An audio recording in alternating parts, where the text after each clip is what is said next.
Il parlait aux poissons, leur chantait des chansons.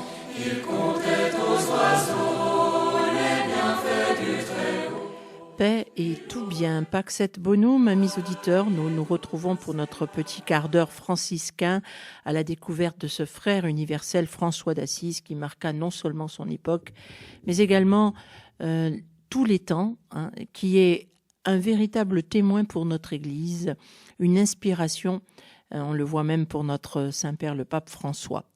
Alors, nous continuons nos épisodes grâce aux éditions Saint-Léger à travers ce livre audio de Julien Green intitulé Frère François. Et nous en arrivons maintenant vraiment au suc, c'est-à-dire à la vie des frères de la première communauté, à cette fraternité. Et nous allons aujourd'hui écouter un sermon, le sermon dans la cathédrale, vous verrez, avec un épisode avec Frère Ruffin. Un épisode qui montre toute la radicalité, mais en même temps la tendresse de François pour ses frères. Je n'en dis pas plus, écoutons. Sermon dans la cathédrale.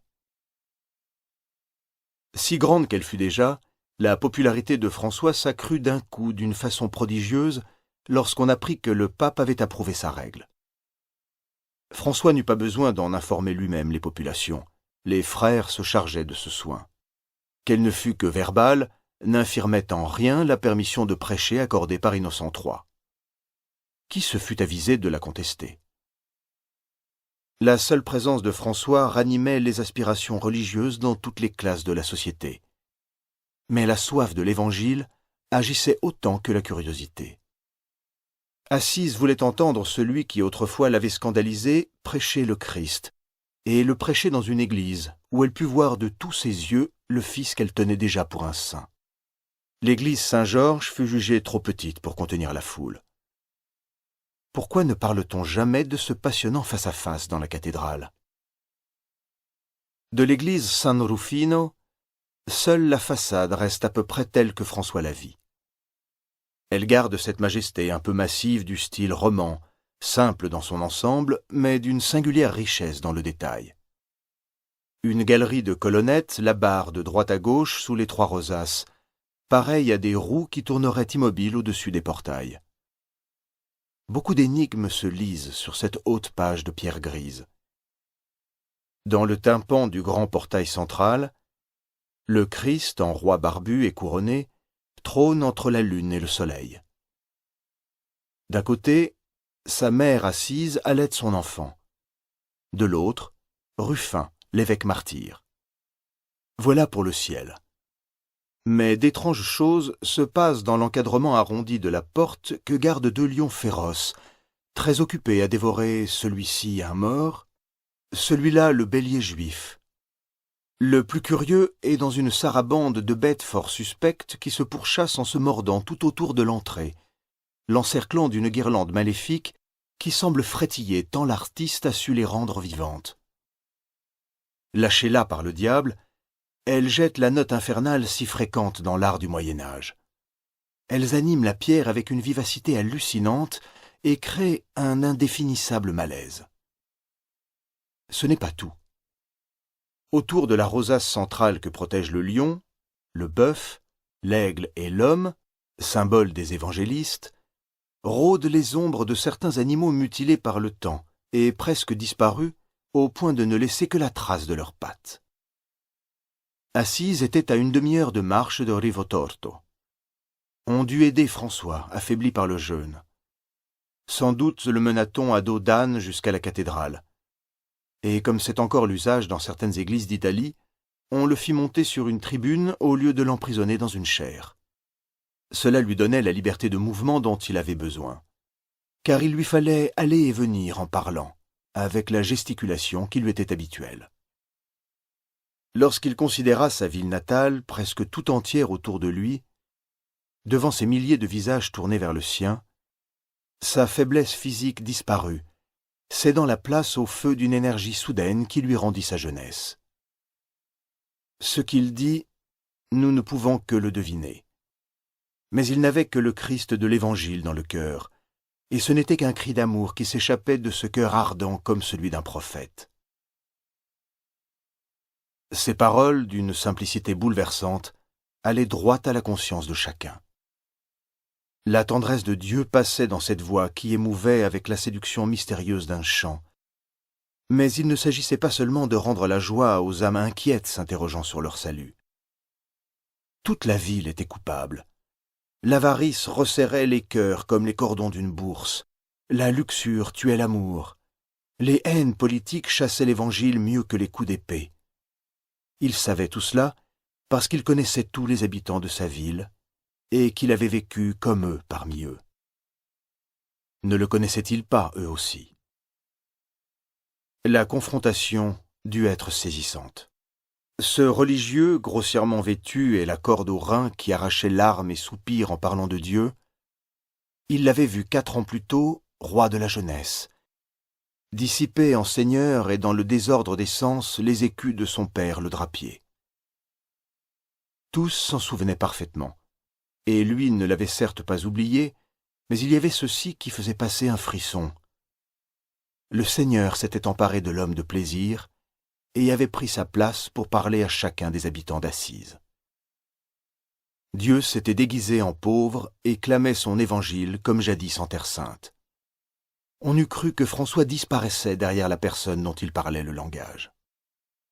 À l'appel de la pénitence, des gémissements s'élevaient de la foule au bord de cette frénésie religieuse si fréquente au Moyen-Âge. Pendant ces quelques heures au moins, dûment fustigée, Assise voulut se convertir.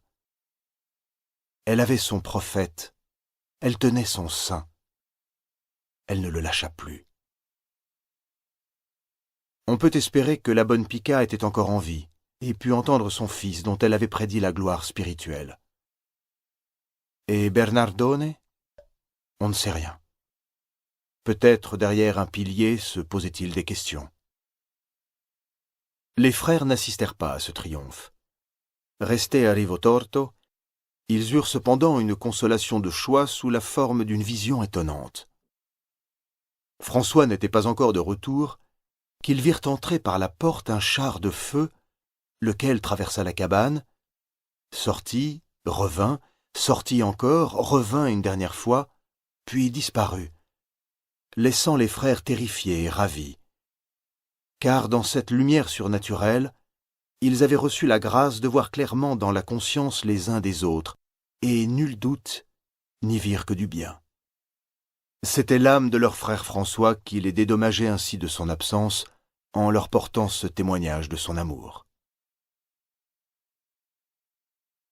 Paix, Assise. Les gémissements d'Assise repentante dans la cathédrale de San Rufino se justifiaient largement. Elle avait grand besoin de se convertir, non seulement à cause des turpitudes habituelles, là sa voisine exécrée Pérouse lui rendait des points, mais parce que les hostilités entre bourgeois, bas peuple et patriciens répandaient chaque jour le sang dans les rues. Situation inextricable. Pérouse était la vassale du pape. Assise se trouvait toujours sous la protection théorique de l'empereur, comme les communes lombardes. Les Assisiates ne pardonnaient pas aux seigneurs revenus chez eux après la guerre avec Pérouse. C'étaient des traîtres. Ceux-ci pratiquaient une revendication permanente des biens dont ils avaient été lésés pendant leur absence, malgré l'accord qu'ils avaient signé. Les heurts étaient d'une férocité atroce. Cela durait depuis 10 ans. À Pérouse, en mars, avec l'assentiment un peu forcé du pape, Othon avait reconduit les anciens commandants de l'empereur dans leurs fonctions et leurs droits, notamment le duc de Spolète, ce qui forçait les Assisiates à s'unir. On abolit le servage, mais d'autre part on rendit aux nobles certains de leurs biens. Quel rôle joua François dans la pacification de sa ville? Frappé d'interdit par Innocent III et son podestat excommunié, Assise finit par chercher un accord entre les partis. Il le fallait bien. La misère s'installait dans la cité jadis prospère. De toute son éloquence, François appelait la paix. Elle ne vint pas, mais fut remplacée par sa parente pauvre, la trêve, une de plus, le 9 novembre 1210. Il y eut des concessions de part et d'autre. Peut-être la voix passionnée du saint avait-elle eu des échos. On ne saurait rien affirmer de plus. Cette année-là entra dans la fraternité le fils d'une des plus nobles familles d'Assise, les Offreduccio. Y avait-il chez François une tendance à la taquinerie? Taquinerie, si l'on peut dire, d'un ordre supérieur, inconsciente peut-être? On peut se le demander en lisant l'histoire de l'épreuve que Ruffin dut subir par une sorte de caprice spirituel. Ruffin était petit et délicat, cousin de Claire, le détail a sa valeur. Très peu doué pour la prédication et pour aggraver son cas légèrement bègue, François eut un jour l'idée très particulière de lui demander l'impossible.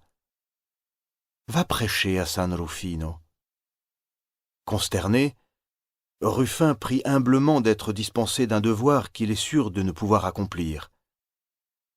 Ce n'est pas un refus d'obéissance, mais il plaît à François d'y voir un manque d'empressement à obéir.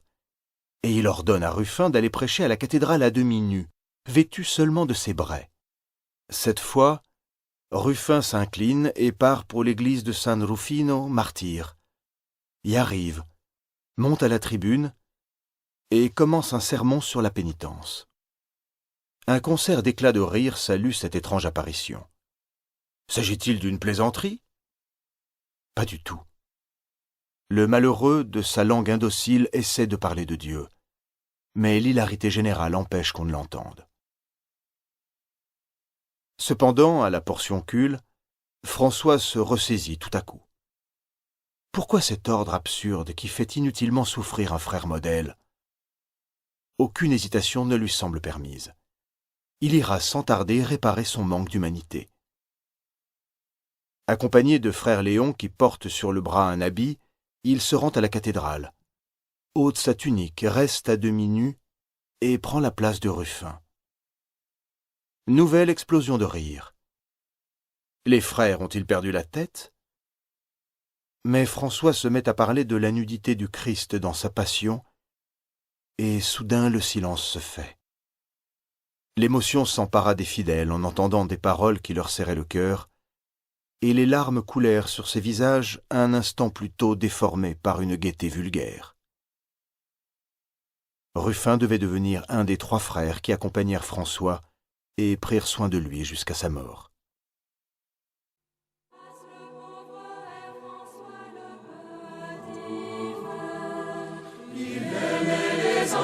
Et voilà, c'est beau, n'est-ce pas?